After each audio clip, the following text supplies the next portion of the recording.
Aarhus and our cultural life. Can you hear me? Yes. It's a great honor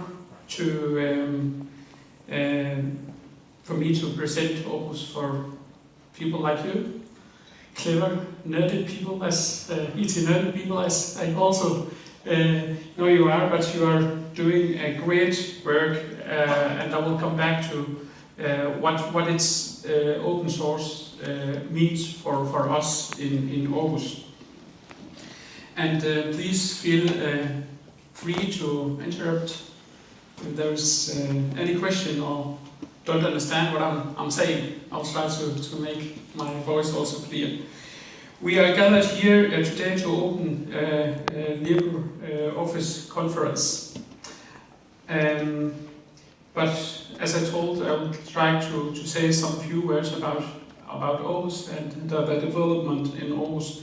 Aarhus is only a small city if you compare it with many other European cities.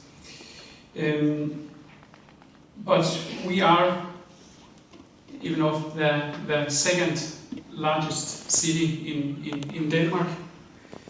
The city is growing and the city is changing.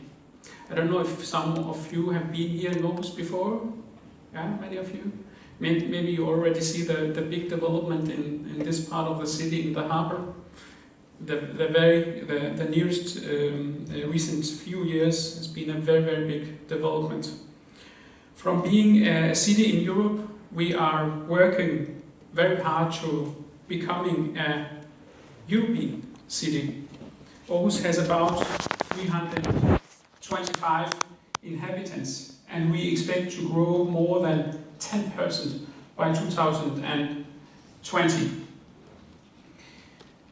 That is a population increase of about 33,000 inhabitants. We have a world-class university, and a total there is more than 50,000 students in the city. The university is a good indicator of what we want in our city, Aarhus. We want cultural and education, which you can see in our iconic buildings, such as here at Dock 1.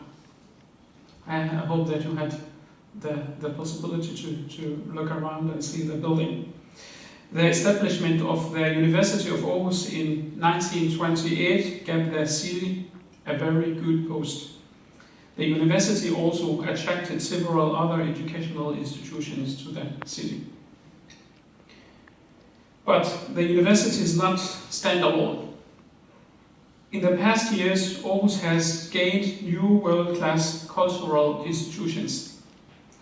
Aarhus Art Museum, Aarhus, which opened in April 2004.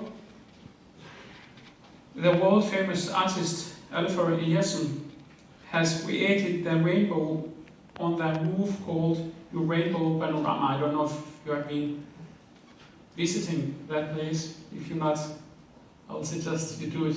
It's really beautiful. You can also have a very good view of the city from the rainbow.